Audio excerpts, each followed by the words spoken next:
la mer. Difficile de passer à côté quand on habite au Havre.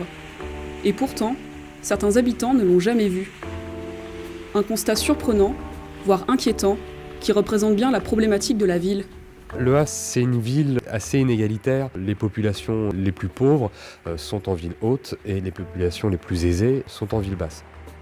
Pour tenter d'y remédier, une ligne de tramway a été construite en 2012. Elle relie l'un des quartiers les plus riches, la plage, à l'un des plus pauvres, Cocrioville. Sur les hauteurs, il est l'un des plus grands quartiers havrais. Des Havrais et des habitants plutôt des quartiers de la ville basse, lorsqu'ils parlent de Cocrioville, ils en parlent comme la ville de Cocrioville, comme si ça n'appartenait pas au Havre, comme si c'était une ville à côté. L'un des plus grands, mais aussi l'un souffrant le plus des inégalités. Pour m'en rendre compte, je suis partie à la rencontre de ses habitants. Embarquement immédiat, direction Cocrioville.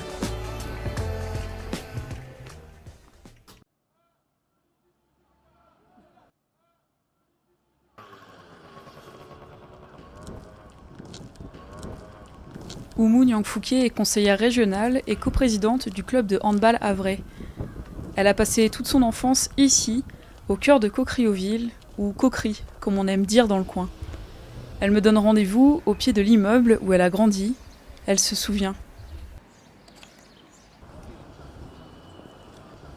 Après, ce qui était bien aussi sur Cocrioville, c'est que tout le monde se connaissait. Tous les habitants de chaque immeuble, on était tous à la même école, on partait tous à l'école ensemble à pied, donc on prenait le chemin de derrière. Donc en fait, on était une grande famille.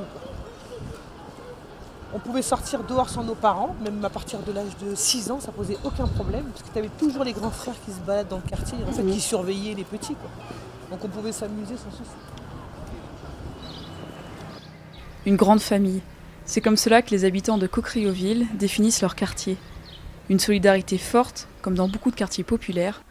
Ici, tout le monde se connaît. Il suffit de suivre Oumou pour s'en rendre compte. Comme on dit. Ah bah oui, exactement. Allez, bonne journée. Merci beaucoup. Au revoir.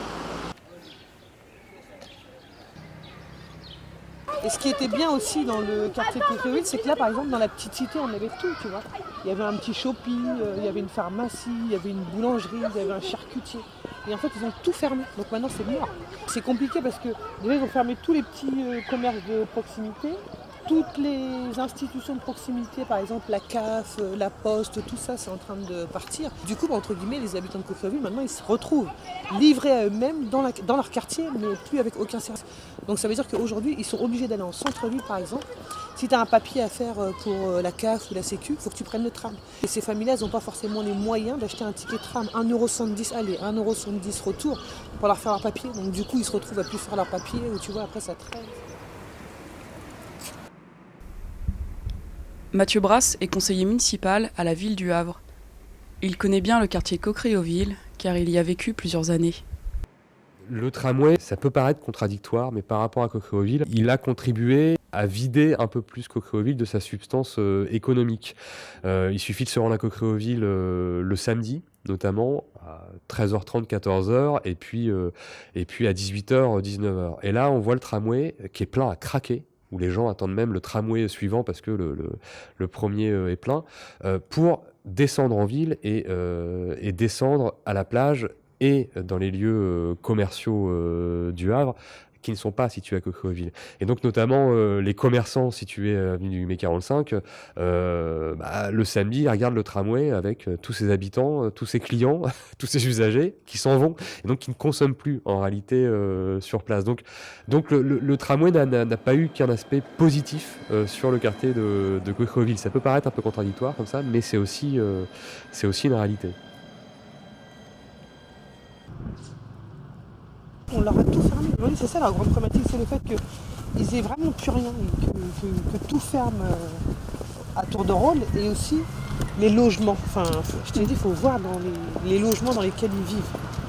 Quand la dame elle est venue me voir jusqu'à chez moi avec son mari pour me supplier de les aider parce que ça faisait plusieurs mois en fait qu'ils vivaient dans le caca. Donc même moi quand ils m'ont raconté ça, et quand elle m'a montré les photos et que j'ai vu les baignoires remplies d'eau avec plein de caca qui débordaient, enfin les toilettes, je me suis dit c'est pas possible quoi.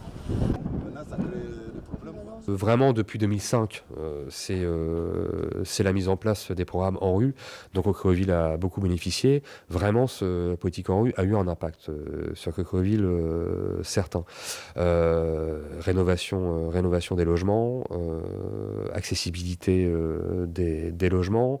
Dans le même temps, on a aussi détruit des tours, détruit des logements pour mettre une partie de la pauvreté ailleurs. Voilà. Et ailleurs, tant qu'à faire, si c'est pas au Havre, c'est mieux.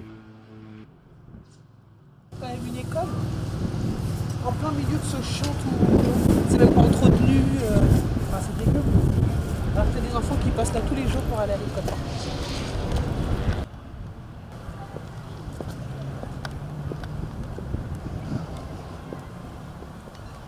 Donc t'as les enfants, voilà. Ils vont à l'école, c'est ce qu'ils trouvent, ils sortent de l'école, c'est là-dedans qu'ils jouent. Et une autre école qui est carrément à l'opposé. Et ben la mairie, elle arrive encore à mettre un enfant de la même famille là et l'autre enfant dans l'autre école. Tu vois, c'est quand même... Une politique désavantageuse à l'égard de Coquereville qui ne fait que creuser un peu plus des inégalités déjà bien ancrées dans l'histoire du quartier. Coquereville, à l'heure actuelle, c'est encore l'un des quartiers où il y a le plus de logements sociaux. C'est encore l'un des quartiers où le taux de chômage est le plus élevé. Je crois qu'on est à 35% de taux de chômage. Les problèmes de formation également. Un habitant sur 10 est titulaire du bac. Et puis, jusqu'au début des années 90, c'est aussi un quartier parmi d'autres où on a cherché à parquer des populations. Voilà. Si on cherche un petit peu, on retrouve des images d'élus devant des tours de Coquereville qui viennent d'être construites et qui nous disent là c'est très bien parce qu'on va faire une tour pour les Comoriens. Voilà. On peut comprendre qu'à l'époque c'était un schéma de pensée, mais aujourd'hui quand on dit ça en 2019, ça nous apparaît comme scandaleux et puis à l'inverse de tout ce qui est prôné en termes de mixité sociale et en termes de vivre ensemble. Sauf qu'évidemment quand on a mené cette politique-là pendant des dizaines d'années, c'est pas du jour au lendemain qu'on va changer les choses. Mais les habitants, eux, comment le vivent-ils ? Il y a un petit peu de tout, à part que bon, il n'y a pas de dentiste, il n'y a pas de gynécologue, il n'y a pas d'ophtalmo, ça c'est ça qui manque sur le quartier. En fait. Ouais. Après j'aime bien Coquereville parce que peut-être parce que j'ai grandi ici et puis. T'as des attaches du coup. Ouais, on va dire ça. Ouais. Ça c'est ça qui manque en fait sur le quartier, c'est un truc pour les jeunes en fait, un truc pour les plus jeunes comme eux là. Ouais. Au lieu qu'ils traînent comme ça à rien faire. Ou des fois ils viennent à la bibliothèque, ils sont là, ils font rien. Toi tu les vois souvent traîner en bas des immeubles ou pas les jeunes ? Il y en a qui traînent en bas des immeubles. À un moment ils étaient là, mais bon ça va, ils traînent plus. Après c'est plus même à la bibliothèque, ils sont là, ils font rien. Ouais. Et toi tu côtoies beaucoup de jeunes actuellement, ton fils il a quel âge ? Mon fils il a 6 ans. Ouais. Après à la bibliothèque, t'en je vois côtoie pas vraiment les plus jeunes que moi, mais j'essaye de parler avec eux, j'essaye de qu'ils arrêtent de traîner ou sonner, ils sont là avec leur téléphone, ils écoutent la musique. Rien d'intéressant quoi.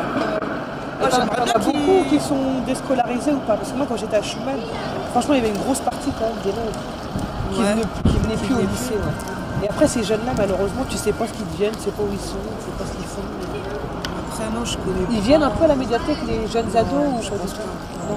En général c'est que des petits qui viennent. En fait il y a des jeunes ados, c'est ceux qui sont au collège de Valais. Mais ils viennent tout seuls ou ils viennent avec les copains ? Non, ils viennent avec les copains. Ils sont entre potes quoi. D'accord. Mais ils viennent pas pour lire si tu veux. Ils viennent pas pour s'instruire entre guillemets. Ils viennent plus pour squatter. Mais Coquereville n'appartient pas au Havre. C'est une autre ville, une autre cité associée à une cité dortoir, associée aussi pendant plus d'une décennie aussi à des problèmes de délinquance, délinquance assez forte, assez grave aussi. Aujourd'hui clairement, c'est plus le cas. Donc vraiment, il y avait cette image de cité de banlieue parisienne. Voilà. Le cliché est tenace. À Coquereville, tous les jeunes seraient des délinquants. Mais la réalité est bien plus complexe. La jeunesse est délaissée, bien trop souvent livrée à elle-même. Obama. Pourquoi je t'ai appelé Obama ? Parce que je te disais quoi ? Parce que je parle bien français. Voilà, je te disais, t'as un avenir. Parce qu'il a des capacités, tu vois, il a des grandes capacités, mais il croit pas en lui. Et là, aujourd'hui, tu fais quoi ? Là, aujourd'hui, là, Un grand avenir arrive. Non mais inquiétez pas. dis-nous ce que tu fais. On Non, va un moment. Je fais rien là. Comment ça tu fais rien?